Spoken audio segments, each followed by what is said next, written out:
عليكم ورحمة الله وبركاته الحمد لله رب العالمين الصلاة والسلام على سيد المرسلين وعلى آله وصحابه أجمعين 11 দলীয় ঐক্যের শীর্ষ নেতৃবৃন্দের বৈঠক থেকে ঘোষিত বিগত 12 ফেব্রুয়ারি অনুষ্ঠিত গণভোটের ফলাফল এবং গণভোটের রায় বাস্তবায়নের দাবিতে দেশব্যাপী জনগণকে সাথে নিয়ে দুর্বার আন্দোলন গড়ে তোলার লক্ষ্যে আজকে থেকে গণসংযোগ যে সপ্তাহ ঘোষিত হয়েছে, লিফলেট বিতরণ, বিক্ষোভ মিছিল, জাতীয় সেমিনার, জুলাই যোদ্ধা শহীদদের পরিবারের সঙ্গে মত বিনিময় সহ আজকে থেকে সারা দেশে ঘোষিত কর্মসূচি সফল করার জন্য আজকে বহু আন্দোলনের স্মৃতি বিজড়িত রক্তাক্ত এবং আন্দোলনের সূতিকাগার এই শাহবাগ চত্বর থেকে সেই সপ্তাহব্যাপী কর্মসূচির উদ্বোধনের জন্য আমরা এখানে সমবেত হয়েছি। সংগ্রামী দেশবাসী, এখানে 11 দলীয় ঐক্যের সংগ্রামী জাতীয় নেতৃবৃন্দ উপস্থিত আছেন, সুধীবৃন্দ, সাংবাদিক বন্ধুগণ এবং প্রিয় দেশবাসী, গণমাধ্যমের সুবাদে সারা দেশ থেকে আজকের এই প্রোগ্রামে অংশ নিয়েছেন।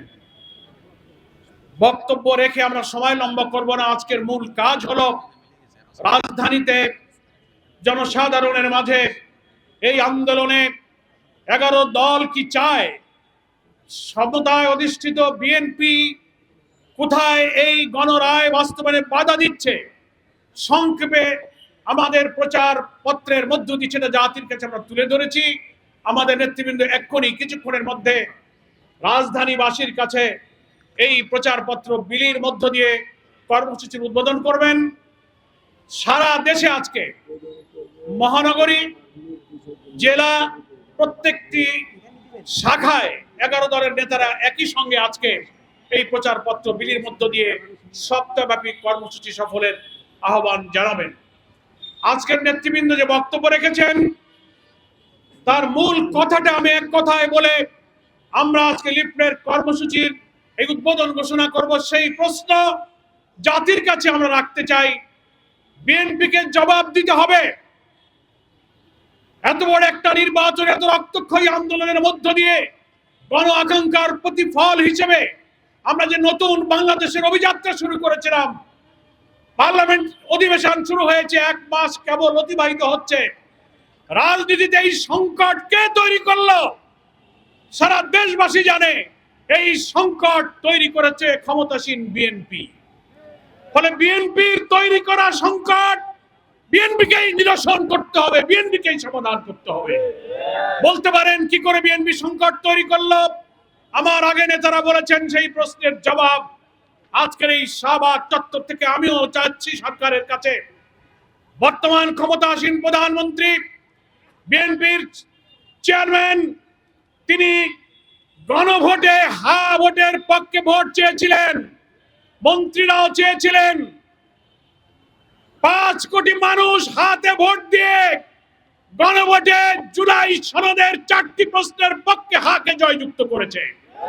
তার অর্থ হলো জুলাই সনদের 84টি সংস্কারের বিষয়ে 47টি সাংবিধানিক সংস্কারের প্রত্যেকটি বিষয়ে 4টি প্রশ্নের মাধ্যমে ব্যালটে সংযুক্ত করা হয়েছিল। বিএনপির দেওয়া নোট অফ ডিসেন্ট 5 কোটি ভোটে জয়যুক্ত করে তাদের নোট অফ ডিসেন্টকে জনগণ খারিজ করে দিয়েছে। গণভোটের ব্যালটে কোনো নোট অফ ডিসেন্ট ছিল না। এখন প্রধানমন্ত্রীর কাছে প্রশ্ন, আপনি যে গণভোটে হাতে ভোট দিতে বলেছিলেন এবং আমরা গণমাধ্যমে দেখেছিলাম ভোটের দিন আপনিও ভোট কেন্দ্রে গিয়েছিলেন, একই দিনে জাতীয় নির্বাচনের ভোট, গণভোট, 2টা ভোট আপনি দিয়েছেন। তাহলে আপনি তো হাতে ভোট দিয়েছিলেন। আপনার হাতে ভোট দেওয়ার অর্থ হলো জুলাই সনদের সমস্ত সংস্কারের পক্ষে আপনি বলেছেন। এই বলার মধ্য দিয়ে যে রায় বাংলাদেশের মানুষ দিয়েছে, অন্য মন্ত্রীরাও দিয়েছে, আমরাও দিয়েছি। তাহলে আপনার কাছে প্রশ্ন, আপনি কি আপনার দেওয়া ভোটের ফলাফলকে অস্বীকার করবেন? তাহলে আপনি বলেন দাঁড়িয়ে যে না, আমি 12ই ফেব্রুয়ারিতে হ্যাঁ ভোট দেই নাই, তাই আপনি বলেন। তাহলে এই জাতি বলবে না আপনি দ্বিচারিতা করেননি, প্রতারণা করেননি। আর যদি তা না বলবেন যতক্ষণ, তাহলে আপনার দেওয়া ভোটকে আপনি অস্বীকার করেন সাহস থাকলে মানুষের কাছে দাঁড়িয়ে। ফলে আপনার দেওয়া গণভোটে যদি হাতে ভোট দিয়ে থাকেন, তার অর্থ 84টি সংস্কারকে আপনি মেনে নিয়েছেন, 47টি সাংবিধানিক সংস্কারকে মেনেছেন। এখন আপনি সংবিধানের দোহাই দেবেন, রাষ্ট্রপতির আদেশ, সংবিধান সংস্কারের আদেশ, এগুলো নিয়ে যে প্রশ্ন তুলছেন, 5 কোটি মানুষ ভোট দিয়ে সেই প্রশ্নের জবাব দিয়ে দিয়েছে। ফলে আপনাকে সৃষ্টি করা এই সংকট আপনাকেই সমাধান করতে হবে। তার অর্থ হলো চলমান সংসদে, সংবিধান সংস্কার পরিষদে আপনি শপথ গ্রহণ করুন আপনার দলকে নিয়ে, জুলাই সনদকে মেনে নিন, গণভোটের ফলাফল কার্যকর করার জন্য সেই জুলাই সংস্কার যে সংবিধান সংস্কারের পরিষদ, সেই পরিষদে আলোচনা করে আইনে পরিণত করে সংবিধানের তফসিলে আপনি অন্তর্ভুক্ত করুন। তাহলেই সংবিধান সংস্কার পরিষদের দায়িত্ব পালন শেষ হবে। তা না হলে জাতিকে বলতে হবে, আজকে যেমন আপনি আপনার মন্ত্রীরা বলছে গণভোট অবৈধ, অর্ডিন্যান্স জারি করে গণভোট বাতিল করছেন, তার অর্থ হলো আমাদের দেশের প্রধানমন্ত্রীর ভোটকে বাতিল করার জন্য অর্ডিন্যান্স আনা হয়েছে পার্লামেন্টে। এই গণভোট বাতিল করার অর্থ আপনার ভোটকে বাতিল করা। তাহলে আপনাকে স্বীকার করতে হবে যে আপনি সেদিন হ্যাঁ ভোটে আপনি পক্ষে ভোট দেননি। তা না হলে আমরা ধরে নেব যে আপনার দেওয়া ভোটকে আপনি অস্বীকার করছেন। পার্লামেন্টে দাঁড়িয়ে আপনার মন্ত্রীরা বলেন এই সংবিধান সংস্কার পরিষদ, এই রাষ্ট্রপতির আদেশ হচ্ছে অন্তহীন প্রতারণা। প্রশ্ন হলো এটাই যদি প্রতারণা হয়, তাহলে আপনি যাকে ভোট দিলেন সেই ভোটকে অস্বীকার করাটাই তো হচ্ছে আসল প্রতারণা। জাতির কাছে এই জবাব আপনি দেবেন। ফলে আমরা আজকে এই সপ্তাহব্যাপী গণসংযোগের উদ্বোধনের দিনে দেশবাসীকে আহ্বান জানাবো, আমাদের গণভোটের রায় বাস্তবায়নের জন্য রাজপথে আমাদেরকে ঠেলে দেওয়া হচ্ছে। জনগণের দেওয়া রায় বাস্তবায়নের জন্য আমরা আবার জনগণের কাছে ফিরে এসেছি। পার্লামেন্টে বিরোধী দলের নেতারা সেই আহ্বান জানিয়েছেন, বিলম্ব না করে গণভোটের রায় আপনারা বাস্তবায়ন করে জাতির আকাঙ্ক্ষাকে আপনারা পূরণ করুন। দুঃখের সাথে আজকের এই শাহবাগ থেকে বলতে হচ্ছে, আজকে শেরপুর বগুড়ায় 2টি উপনির্বাচন হয়েছে। প্রত্যেকের হাতে সোশ্যাল মিডিয়া, কিভাবে ভোট কেন্দ্রগুলো দখল করা হয়েছে, এজেন্টদের বের করা হয়েছে, জাল ভোট দেওয়া হয়েছে, সিল মারা হয়েছে, বাধা দিলে 11 দলীয় প্রার্থীদেরকে মারপিট করা হয়েছে, রক্তাক্ত করা হয়েছে এবং সকালবেলা ভোট শুরুতেই এজেন্টদেরকে বাধ্য করে রেজাল্ট শিটে প্রিজাইডিং অফিসার জোর করে স্বাক্ষর দিয়েছে।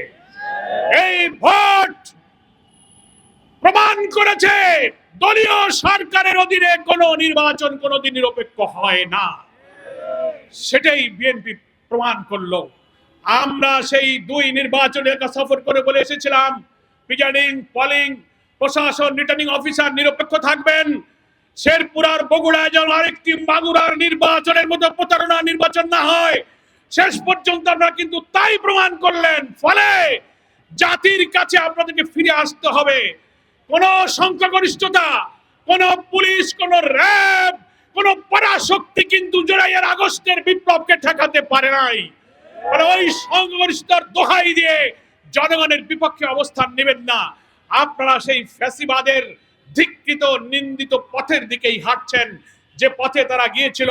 আপনাদের যাত্রা দেখে মনে হয় সে অপরিণামদর্শী পথে আপনারা রওনা করেছেন।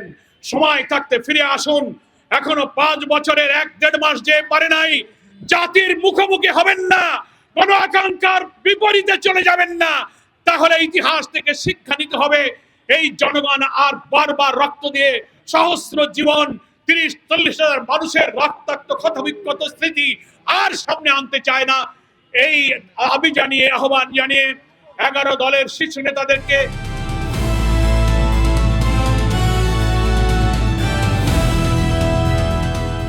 দিনাজপুর টিভি, মানুষের জীবনের কথা বলে।